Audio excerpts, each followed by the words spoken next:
Naglalaway talaga ako sa mga hipa-hipa na to guys. Ang baga-baga talaga. Hello guys! Oh, karon guys, kay mga tumi sa SMC ba? Kay si Tito, si Tita. Pag si Daddy ko, pag si Carrot and Mami. Let's go! Ayan guys, ngayon guys, pupunta naman tayo ng SM Cebu. Laag-laag lang kahit walang mga pira. Mata lang yung bubusugin natin guys kasi walang laman yung bulsa natin.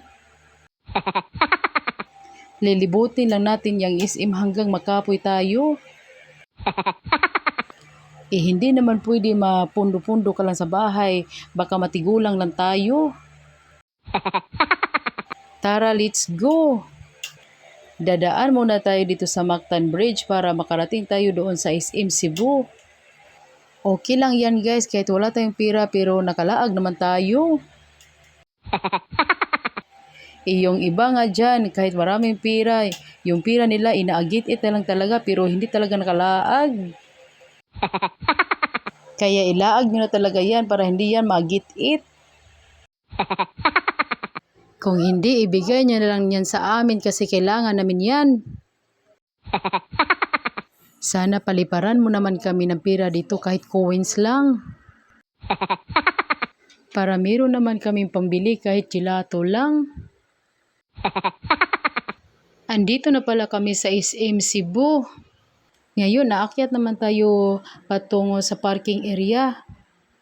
Ang taas-taas pala dito ng parking area sa SM City Cebu. Parang nalilipong talaga ako. Paikot-ikot kasi ito hanggang makarating doon sa dulo. Maaga pa talaga kami pumunta dito sa Cebu. Kasi kapag hapon ka pa pumunta, wala ka na talagang parking area. Napupuno na talaga yung parking area at wala na talagang slot. Ang dato-dato talaga ng mga tao dito sa taga Cebu. Kami lang yung lumalaag na walang pera. At nakasakyanan pa talaga na wala naman talagang pera. Ngayon sasabihin ko na talaga sa inyo na inuutang ko lang talaga yung gasolina. Andito na pala tayo sa parking lot at maghahanap na tayo ng parking area. Ayan, nakikita nyo na marami pa talagang parking slot. Ang aga-aga naman ng mga taong itong gumagala parang mayroong mga pira. Ayan, maghahanap na pala tayo ng elevator para papunta doon sa loob. Nawawala naman ito si Daddy Italiano. Nasaan na kaya ito?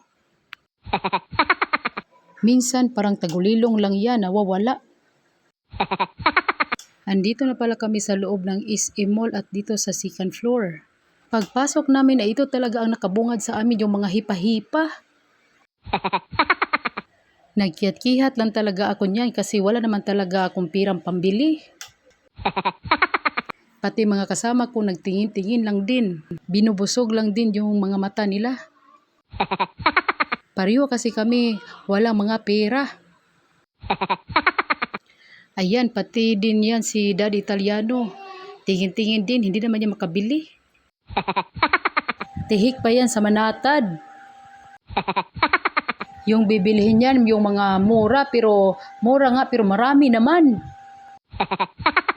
Basta, wala na akong may tatawag pa sa Daddy Italiano namin. Yung tihik na gastador talaga. Ayan, libot-libutin muna namin itong SM Cebu hanggang sa mapagod. Ayan, si Kiara Kit, nagsidlak-sidlak naman yung mata niya kasi nakakita siya ng parko jockey. Pero this time, naghahanap pala talaga kami ng pagkain. Kasi nagugutom na kami. Ito, pasok tayo ito sa food court kasi marami mga pagkain dito. Hanap tayo ng mga mura kasi nga wala tayong pera. Ayan, nandito na tayo sa food court at maghahanap na tayo ng mga pagkain na shoot lang sa bulsa. Meron naman ditong utan-utan. Mura na, healthy pa. Kaya dali na, order na tayo. Ay, nung paglapit ko sa kainan ay nagkiyat-kiyat talaga yung lechon.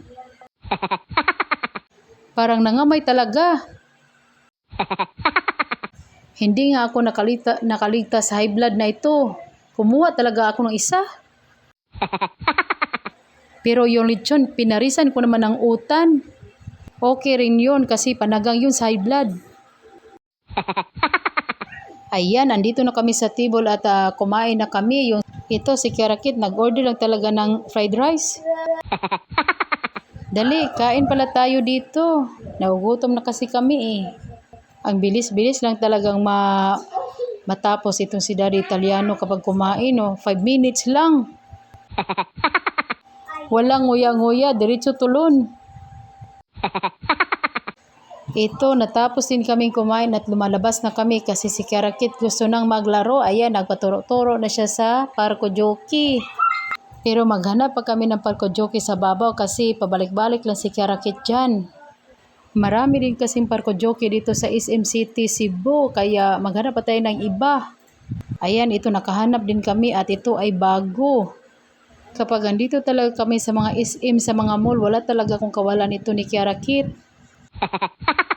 Kahit sasabihin mo pang wala akong pira ay malalabas talaga yung pira mo. Kaya dito mag-fill up na tayo kasi papasok na sila. Ang kanyang Tito Janry lang din ang magbabantay sa kanya. Dahil maglibot-libot din kami dito sa loob ng mall kahit wala naman kaming bibilhin. Hanggang dito na lang talaga yung video ko guys kasi nahirapan na talaga ako magtagalog nito.